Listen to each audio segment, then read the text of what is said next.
Kisaki yang hendak menarik pelatuk ke arah Takemichi seketika terkejut karena lampu di ruangan tiba-tiba padam. Terlihat Kisaki dan anak buahnya panik di dalam kegelapan. Mereka menyadari jika ada orang lain di tempat itu. Dalam kegelapan, terdengar seseorang berbisik kepada Takemichi untuk menyuruhnya tetap diam. Orang itu mengatakan bahwa dia akan membawanya pergi.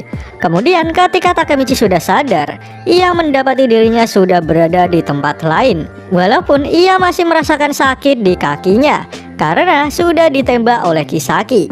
Takemichi lalu melihat orang yang membawanya pergi. Namun ia sedikit kaget karena mengira orang itu seperti baji. Namun ketika orang tersebut berbalik melihat ke belakang, ternyata dia adalah Kazutora. Takemichi sangat kaget melihat Kazutora di masa depan. Tetapi tak lama kemudian ia menyadari bahwa Kazutora mungkin sekarang sudah bebas dari penjara. Takemichi berniat menyapa Kazutora, namun tiba-tiba Kazutora langsung menghajarnya. Takemichi masih tampak bingung kenapa Kazutora memukulnya. Namun Kazutora tak menggubrisnya dan terus menghajar Takemichi. Setelah menghentikan pukulannya, Kazutora mengatakan bahwa baru-baru ini dia melihat seorang wanita yang dihajar oleh sekelompok orang. Dan orang yang menghajar wanita itu adalah anggota Tauman. Kemudian Kazutora bertanya, sejak kapan Tauman menjadi organisasi yang menghajar perempuan? Kazutora mengatakan dirinya tidak peduli dengan Takemichi, tetapi ia berniat untuk menyelamatkan Baji. Kazutora lalu mengingat kembali ketika dirinya baru dibebaskan dari penjara. Di sana ditunjukkan Kazutora yang sudah keluar penjara dan langsung melihat Chifuyu yang sudah menunggunya. Ia kemudian langsung memberi tumpangan kepada Kazutora. Di dalam mobil, Chifuyu menceritakan bahwa Tauman sekarang sudah menjadi organisasi yang busuk, yang bahkan tidak bisa disentuh oleh polisi. Saat itu juga Chifuyu mengajak Kazutora untuk mengubah Tauman seperti dulu lagi. Kembali ke Kazutora yang mengatakan bahwa Chifuyu selama bertahun-tahun berusaha sendirian. Ia menanyakan apa yang dilakukan Takemichi selama ini. Hal itu membuat Takemichi sadar bahwa di lini masa kali ini ia berakhir buruk. Bahkan Chifuyu tidak bisa mengandalkannya. Kazutora mengatakan jika Tauman sudah bertambah besar, namun mereka melakukan kesalahan. Sementara Takemichi hanya melayani Kisaki seperti salah satu pembantunya. Satu-satunya harapan yang dimiliki adalah Draken, namun ia sudah menjadi terpidana mati. Sedangkan Maiki sudah menghilang entah kemana. Kemudian Kazutora bertanya, "Hei Takemichi, kemana Tauman akan pergi?" Dulu Maiki pernah berkata jika ia ingin membuat era baru preman. Seperti yang dia bilang, kini Tauman sudah menjadi besar. Narkoba, prostitusi, peminjaman uang ilegal, Tauman melakukan setiap kejahatan yang tidak bisa dibayangkan hingga tumbuh begitu besar. Tapi inikah era baru yang ingin Maiki ciptakan? Inikah Tauman yang ingin Baji lindungi? Sontak Takemichi langsung mengingat kembali kejadian saat ia bersama Maiki dan juga Baji. Kazutora lalu mengatakan bahwa mereka pasti tidak ingin Tauman berakhir seperti ini. Sementara Takemichi langsung menjawab, "Ya, Tauman yang aku cintai sama sekali bukan seperti ini. Dia selalu bersinar." Di dalam mobil, Takemichi berkata jika ingatannya kabur, sehingga Takemichi ingin menanyakan beberapa hal kepada Kazutora. Hal pertama yang ia tanyakan, kenapa Tauman berakhir seperti ini? Lalu Kazutora menjawab, itu semua karena Maiki. Maiki benar-benar berubah. Tauman berubah karena Maiki berubah. Takemichi membantahnya, karena pasti ada seseorang yang mempengaruhinya. Bukankah hanya Kisaki yang mempengaruhi Maiki? Lalu Kazutora menjelaskan, ketika Kisaki menyekap Takemichi, Pachin dan Pehyan telah dibunuh atas perintah Maiki.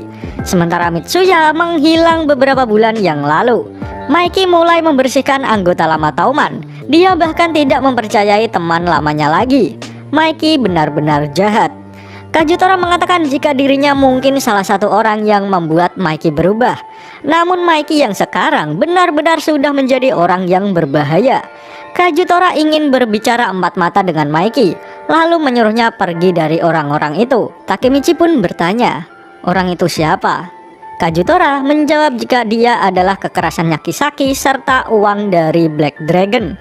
Jika tidak ada tindakan terkait dua hal tersebut, Maiki tidak akan bisa kembali menjadi dirinya sendiri. Kazutora lalu berkata, bantu aku Takemichi. Aku ingin menyelamatkan Sano Manjiro." Lalu Takemichi hanya menanggapinya dengan tatapan yang sangat serius. Masih di dalam mobil, Kagetora menceritakan tangan kanan Mikey yang berasal dari anggota Black Dragon. Hubungan Kagetora dengan mereka sudah lama sekali. Mereka merupakan generasi ke-11 dari Black Dragon. Dan mereka jugalah geng motor yang Kagetora lawan sebelum Tauman dibentuk. Mereka adalah tipe orang yang akan melakukan apa saja untuk mendapatkan uang. Jumlah kekayaan yang mereka hasilkan adalah salah satu penyebab Mikey bisa terjerumus. Kagetora sudah menemukan rekening rahasia mereka melalui koneksinya, sehingga ia berencana untuk memotong aliran uang dan mengakhiri semuanya. Orang yang seharusnya mengatasi Kisaki sebagai tangan kanan Mikey adalah Chifuyu. Ia dibunuh karena dia berhasil memojokkan Kisaki. Takemichi pun bertanya, bagaimana bisa Chifuyu memojokkan Kisaki? Kemudian Kagetora menjelaskan jika suatu hari ada detektif yang mengatakan bahwa dia adalah adik dari seorang wanita yang dibunuh oleh Kisaki. Takemichi pun langsung menyadari jika detektif yang dimaksud adalah Naoto. Pembunuhan Hinata dilakukan atas perintah Kisaki. Salah satu anggota Tauman menabrakkan mobilnya kepada Hinata hingga terbakar. Sementara Kisaki mempunyai alibi bahwa dia sedang menghadiri rapat pengurus saat kejadian. Dari sana Takemichi menyadari jika di lini masa kali ini ia tidak berada di lokasi kejadian saat Hina dan Akun mati. Kagetora mengatakan jika Chifuyu hanya butuh satu langkah lagi untuk mendapatkan Kisaki. Dia sudah sangat dekat. Namun karena kesalahan Chifuyu sendiri, Kisaki bisa kabur. Untuk beberapa alasan, Chifuyu menyembunyikan bukti tersebut hingga ia mati. Setelah sampai di tempat tujuan, Kagetora menyuruh Takemichi untuk pergi karena ada seseorang yang ingin menemuinya di tempat tersebut. Setelah beberapa langkah Takemichi berjalan, ia melihat seseorang yang ternyata adalah Naoto. Dengan senyum membahagiakan, Takemichi merasa tenang ketika sudah bertemu Naoto.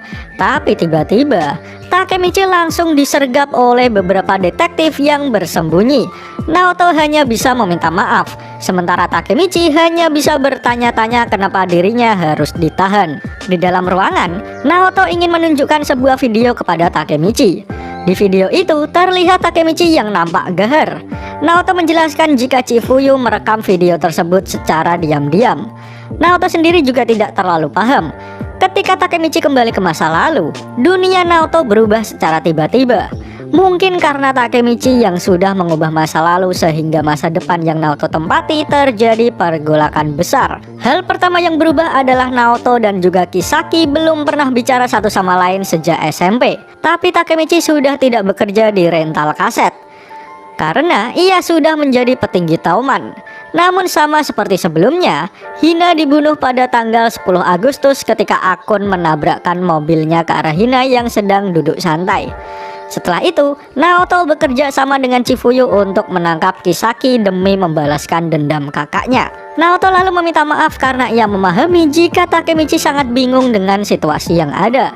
Namun, Naoto sendiri tidak bisa menolak perintah atasannya. Dalam video yang diputar, terlihat Takemichi mengundang anggota Tauman untuk menyingkirkan seseorang. Takemichi sendiri tidak mengetahui identitas orang yang harus dibunuh. Tapi jika ia tidak melakukannya, maka Kisaki akan membunuhnya. Dan ternyata orang yang Takemichi suruh adalah Akun. Kemudian Takemichi berdiri dan menyadari jika dirinya lah yang memerintahkan Akun untuk membunuh Hina. Kemudian Naoto memberikan satu video lagi yang direkam Chifuyu secara diam-diam. Video tersebut memperlihatkan Takemichi yang menghancurkan barang-barang karena Kisaki telah menjebaknya untuk membunuh Hina. Naoto lalu menjelaskan ketika ia mencari bukti keterlibatan Kisaki dalam pembunuhan Hina, secara tidak sengaja ia mendapatkan video tersebut. Dengan kata lain, Chifuyu berusaha melindungi Takemichi. Setelah menyadari jika ia adalah orang yang menyuruh Akun untuk membunuh Hina, perasaan Takemichi begitu hancur. Ia terlelap dalam kesedihan. Naoto mencoba untuk menenangkannya dengan mengatakan jika Takemichi hanya dimanipulasi. Namun Takemichi merasa putus asa karena sebanyak apapun ia mencoba, hasilnya akan tetap sama saja. Bahkan kali ini lebih parah. Hina, Akun, dan Chifuyu, mereka semua mati karena Takemichi. Naoto langsung meneriaki Takemichi untuk tidak bersikap seperti itu, karena hal tersebut tidak akan ada artinya. Ini juga berat bagi Naoto. Namun Takemichi tetap merasa bersalah karena dirinya lah yang membunuh teman-temannya sendiri. Takemichi yang sudah putus asa mengajak Naoto untuk menyerah saja, karena ia tidak mengubah apapun di masa depan. Dengan perasaan yang penuh haru, Naoto memeluk Takemichi sembari berkata, "Kau telah menyelamatkanku. Kau tidak sepenuhnya tidak berdaya. Di lini masa pertama, geng Tokyo Manji tidak ada Draken, tidak punya Chifuyu, Kajutora, ataupun Baji Keisuke. Kita tidak akan bisa masuk ke Tauman tanpa campur tangan mereka. Orang yang mengubah pengaruh mereka menjadi kenyataan adalah kau. Satu-satunya orang yang bisa mengubah Tauman dan menyelamatkan kakakku adalah kau. Ubahlah dunia yang mengerikan ini menjadi lebih baik, Takemichi." Dan chapter pun berakhir. Pada chapter kali ini kita mengetahui bahwa masa depan yang Takemichi lalui sangat jauh dari harapan. Kajutora menjelaskan semuanya bahwa perubahan Tauman disebabkan setidaknya oleh dua hal, yaitu Kisaki dan juga mantan Black Dragon. Sementara Takemichi yang mengetahui fakta bahwa dirinya lah yang menyuruh akun untuk membunuh Hina, tidak kuasa menahan beban pikiran yang ia tanggung. Takemichi merasa sudah sangat putus asa hingga mengajak Naoto untuk berhenti saja, karena sekeras apapun ia mencoba hasilnya akan tetap sama saja. Menarik untuk menanti bagaimana kelanjutan cerita Tokyo Revengers di chapter selanjutnya. Jika kalian suka dengan pembahasan kali ini, jangan lupa share video ini ke sosial media kalian ya. Atau jika ada request, kritik, dan saran, langsung saja sampaikan di kolom komentar di bawah, karena kritik dan saran kalian akan membuat channel ini terus berkembang. Akhir kata, terima kasih sudah menonton video ini hingga akhir. Sampai jumpa di video selanjutnya.